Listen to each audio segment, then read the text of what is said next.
Welcome to the deep dive. Today we're looking at something, well, really fascinating. Hmm. It's how the principles of growth, how they apply in both parenting and management.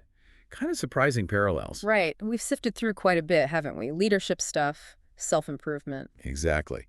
And the mission, really, is to pull out those actionable insights, things you can actually use, whether you're, leading a team or raising kids, how fostering growth in others works. And it's about getting that fresh perspective, seeing how nurturing potential, wherever it is, leads to success. Okay, let's jump right in then.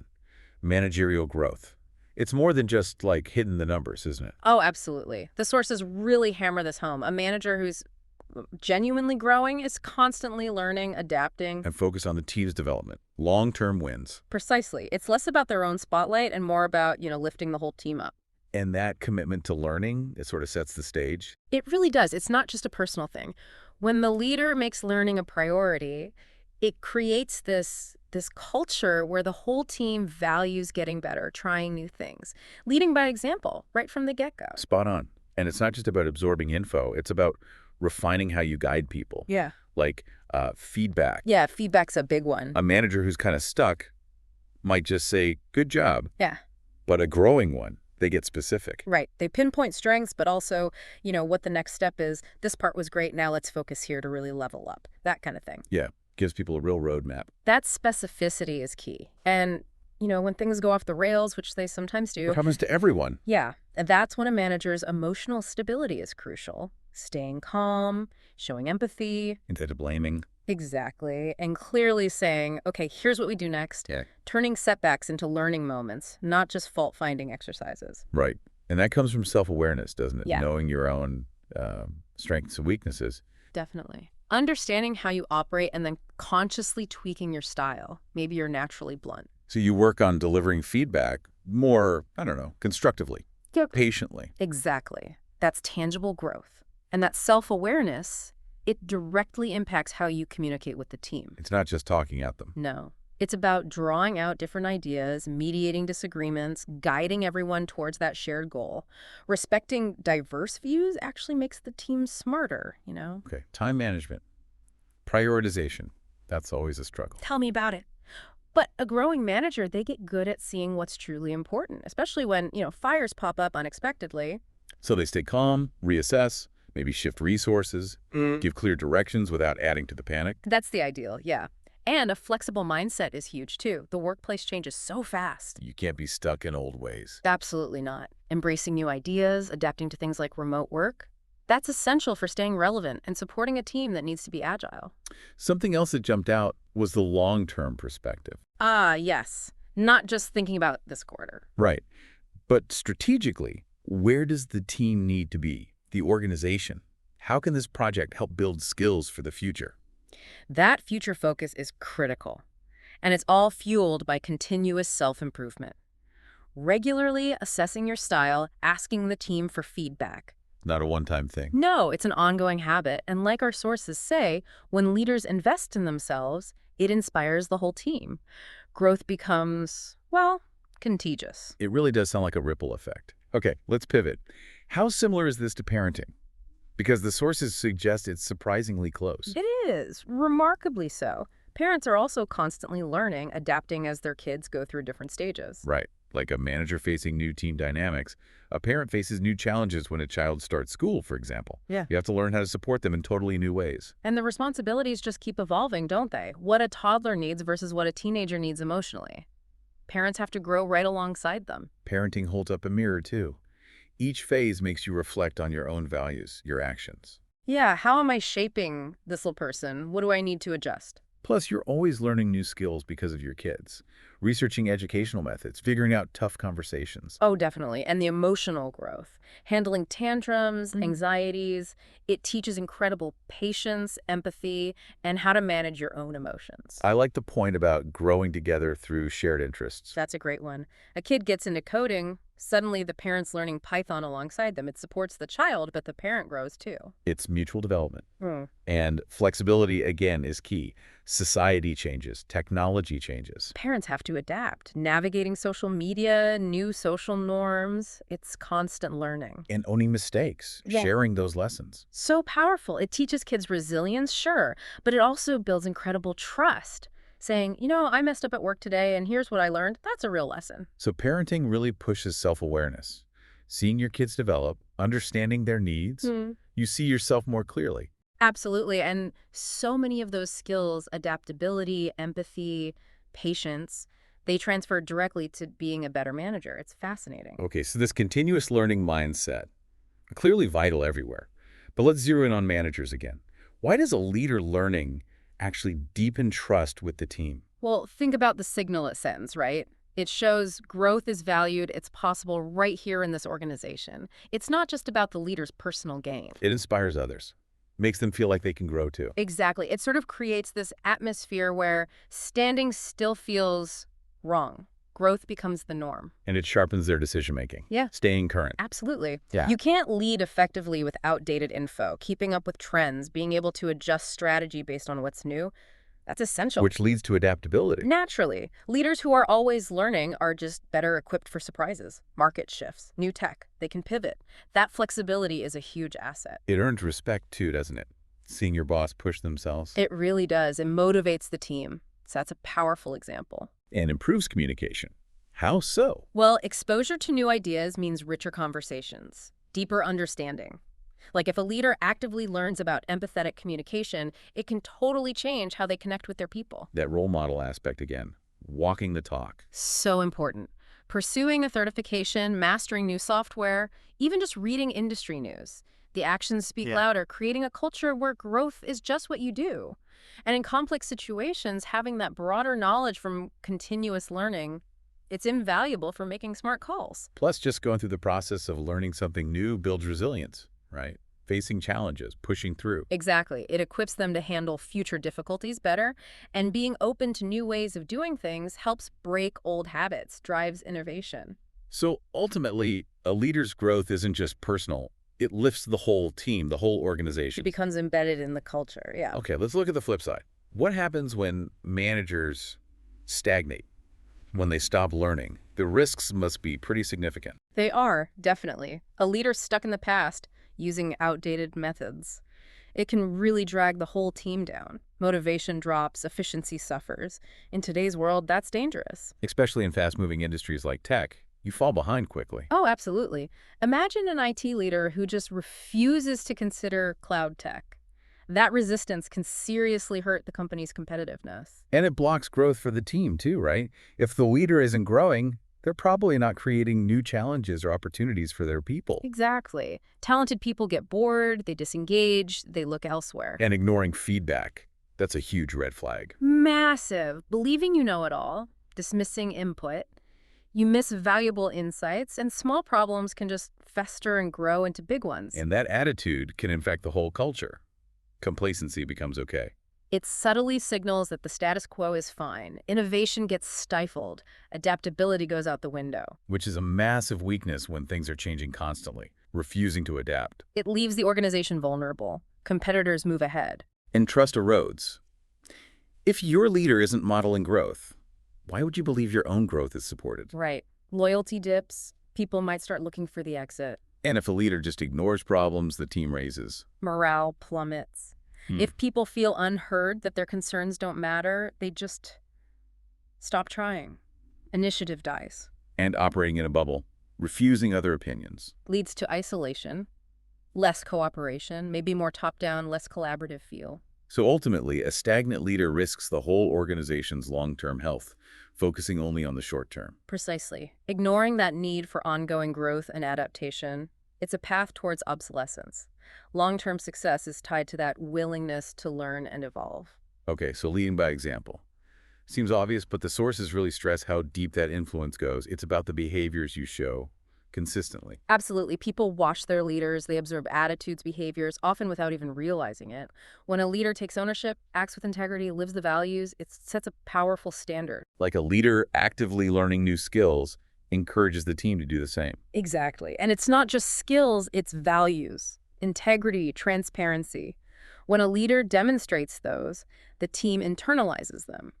Open communication, explaining the why, that builds trust. Consistency is key for that trust, isn't it? Actions matching words. It's the bedrock. Showing resilience during tough times, being proactive, that earns huge respect and motivates the team to push through their own challenges. And the leader's ethics, their commitment to improvement, that shapes the whole culture. It really does. A leader asking for feedback shows vulnerability and encourages others to see feedback as a gift for growth. And the leader's general attitude sets the team's atmosphere.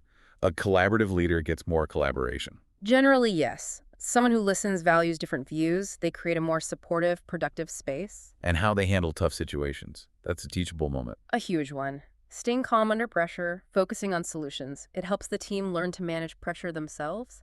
Avoiding panic, outlining next steps provides stability. So leadership is really shown, not just talked about. That's the core of it. Practicing what you preach. Actively participating, embodying the behaviors you want to see. That has way more impact than just giving orders. And if the leader keeps learning, it sends that message.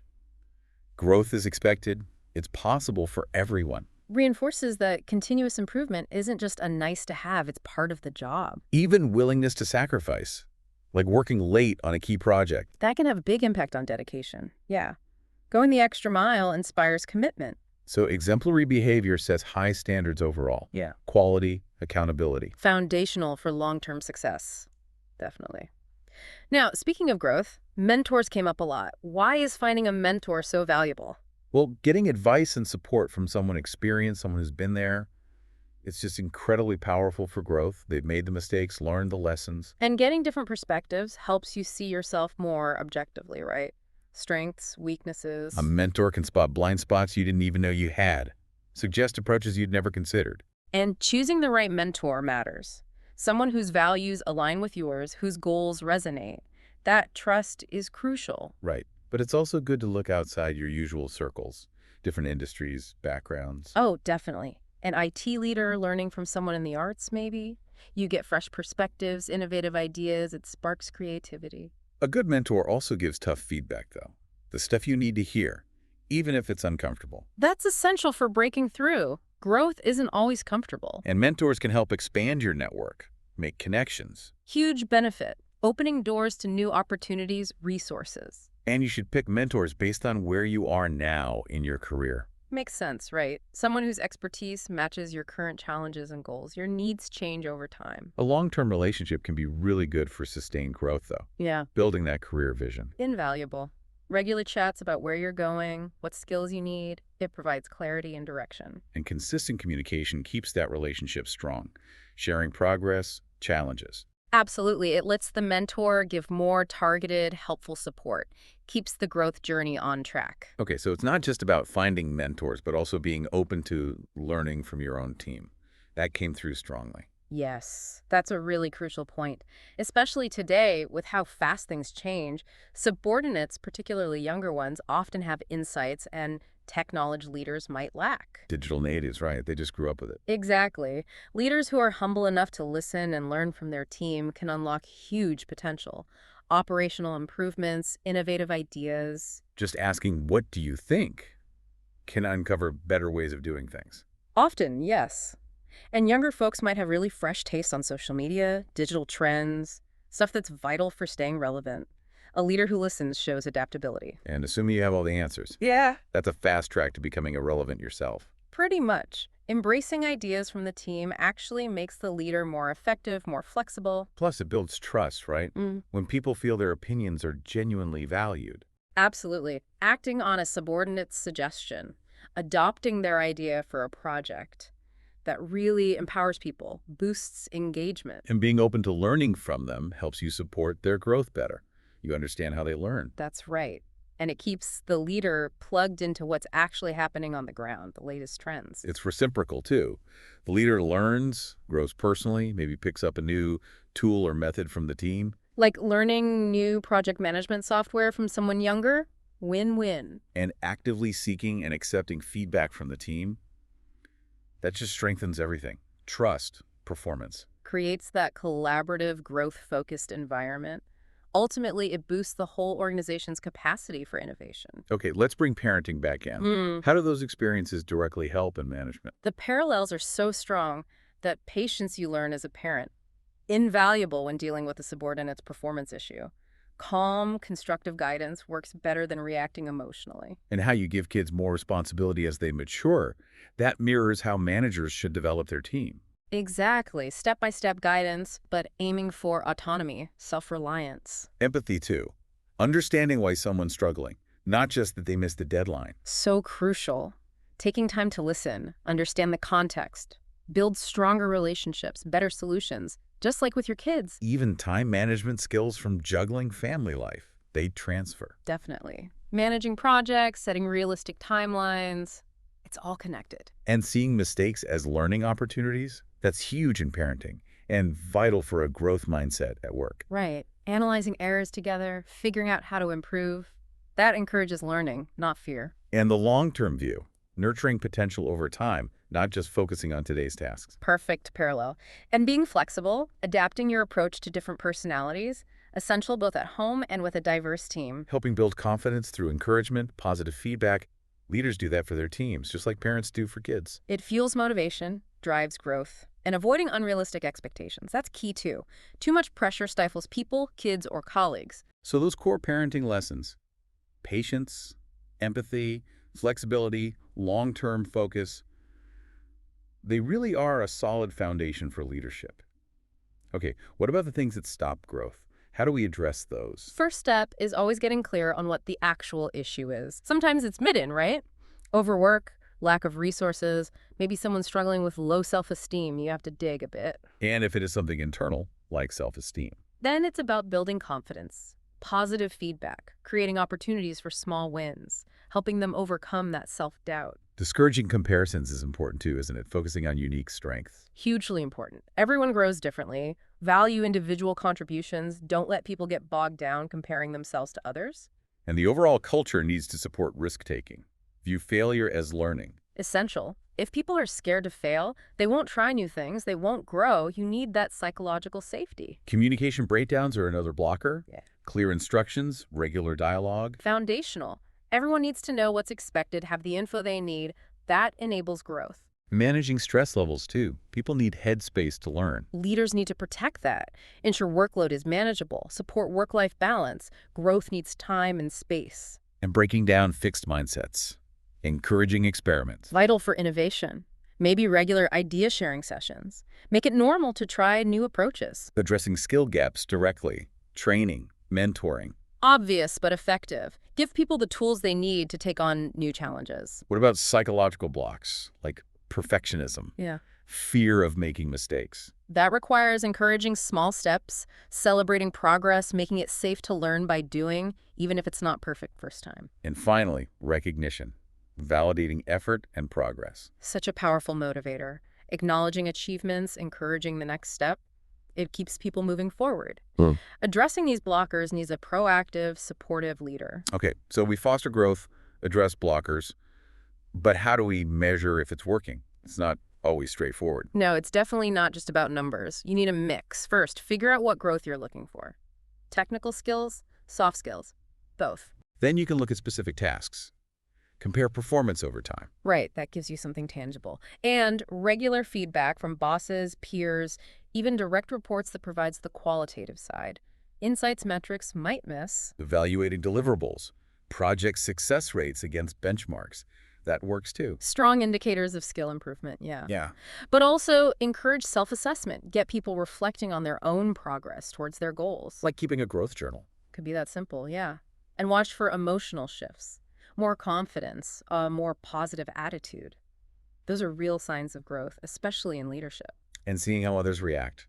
Trusting someone with bigger tasks. That's a great external validator. Shows growing confidence in their abilities. Using SMART goals helps make it trackable, specific, measurable. Definitely. Clear targets make progress easier to see and evaluate. And regular reflection is key. What's improved, what challenges remain. Keeps the momentum going. And always consider the long-term view, too. How does this growth fit into their overall career path? So it's a blend. Quantitative, qualitative, emotional, self-reflection. Gives you the whole picture. Now, how do we build an entire culture of growth? Make it part of the organization's DNA. It starts with deliberately creating an environment where learning and challenging the status quo are encouraged, like Google's 20% time dedicated space for new ideas. And making it safe to fail. Seeing failure as learning. Absolutely critical. If people fear mistakes, they won't risk, they won't innovate. Sharing lessons learned from failures openly helps normalize it. Leadership needs to value ideas from everyone, bottom up. Yes. Open door policies, feedback forums, making it clear that everyone's voice matters sparks growth everywhere. And a consistent feedback culture. Giving and receiving feedback as normal practice. Essential for self-improvement. It needs to be seen as helpful, not critical. Systems for sharing knowledge are important too. Wikis, internal workshops. Strengthens everyone, builds collective intelligence, fosters that shared learning mindset. Actively supporting career paths. Regular development talks. Shows the organization is invested in people long-term. Huge for retention and motivation. And diversity and inclusion. How does that connect? Brings more perspectives. More diverse viewpoints spark more innovative ideas, drive growth in unexpected ways. Rewarding learning. Recognizing new skills. Reinforces the behavior you want. Formal programs, advancement opportunities, providing training. It all signals that growth is valued. Using regular evaluations, maybe KPIs or OKRs, to track progress. Helps measure organizational growth, see the impact of development efforts. And flexible leadership that empowers people to find their own learning opportunities. Key for a self-sustaining culture. It's not just top-down, it's about enabling individual initiative. Okay, so what does that leadership look like in practice when it's really promoting team growth? It sounds like it's about creating that collaborative space where everyone's strengths are used for the common goal. Exactly, like that IT project example, clear roles based on skills, fostering interaction, leading to collective success. And building trust is foundational for open communication, idea sharing. Absolutely paramount. When people feel safe and valued, they contribute more freely. Asking for opinions, acting on them, that builds trust. Understanding and using individual strengths. Assigning roles thoughtfully. A leader promoting growth does that. They see potential, match people to tasks where they can shine and develop, maybe pair complementary skills. Providing a clear vision and a roadmap to get there. Gives purpose and direction. Ambitious but achievable goals, clear steps. Motivates everyone to pull together. Developing the team's problem-solving skills. Encouraging them to find solutions themselves. Yes, with support, of course. It builds autonomy, resilience, ownership. Boosting morale, especially during tough times.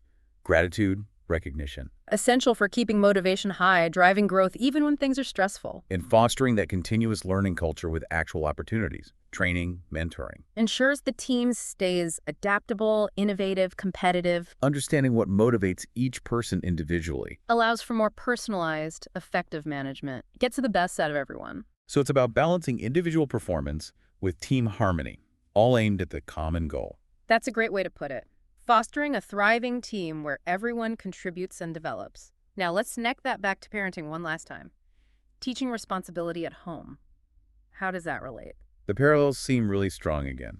Gradually giving kids responsibility matches how leaders delegate incrementally.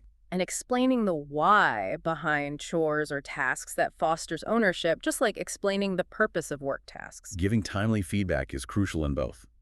Guiding kids, giving performance feedback at work. It's about learning and improvement. Offering support when they try something new, especially if they stumble. That builds confidence, encourages them to keep trying. Same principle applies. Setting appropriate goals, challenging but achievable, helps build that sense of accomplishment and responsibility. Definitely. And trusting them with some autonomy. Letting kids manage small tasks, letting employees manage projects, builds that sense of capability. Giving chances for self-determination, decision-making, fosters real ownership. Absolutely. Makes them feel invested in the outcome. And teaching that learning from failure is okay, with support. So important. Shifts focus from blame to growth. A life lesson and a work lesson. Balancing rewards and feedback fairly reinforces responsibility. Motivates positive behavior, whether it's allowance or performance review. So fostering responsibility at home or work needs that long-term growth perspective. Okay, let's bring it all together. What does success really look like for a manager based on all this? Well, the sources really converge on a few key things. Success is about creating that collaborative environment where individual strengths shine and contribute to the team's goals. Building trust is non-negotiable. for open communication and idea sharing. Absolutely central. It unlocks everything else. And truly understanding and using each person's unique talents, assigning work that helps them grow, That's a hallmark of a successful manager who's invested in their people. providing that clear vision and actionable plan, giving purpose and direction. Essential for keeping everyone aligned and motivated. Developing the team's ability to solve problems themselves, empowering them. Builds a more resilient, capable, and autonomous team. Boosting morale through appreciation and recognition, keeping spirits high. Crucial for sustained effort and a positive working atmosphere. Establishing that culture where continuous learning is just normal, Yeah. expected. Ensures the team and the organization stay relevant and keep improving. Understanding what makes each person tick, tailoring your approach. Leads to more engaged, productive people. So ultimately, success is maintaining that harmony while getting the best out of each individual towards that common goal. That really sums it up beautifully. A thriving, effective team where growth is constant. Okay, so the big takeaway here is pretty clear, isn't it? Real leadership and personal growth, they're deeply connected, whether you're raising kids or leading a team. Right. When you focus on helping others grow, nurturing potential, giving support, creating that learning environment, that's what ultimately drives collective success. We've seen how things like continuous learning, being adaptable, empathy, having that long-term view, they're not just nice ideas, they're practical tools for both parenting and management. The parallels are really striking when you lay them out like this. So, maybe a final thought for everyone listening. Just think about one small thing you could do today. At home, at work, doesn't matter. One intentional step to help someone else grow. Could be anything, specific feedback, really listening, acknowledging effort. Exactly. Try it. See what happens. And maybe reflect on how these ideas we've talked about could become a more regular part of how you interact with people every day, how you could help cultivate that growth mindset around you.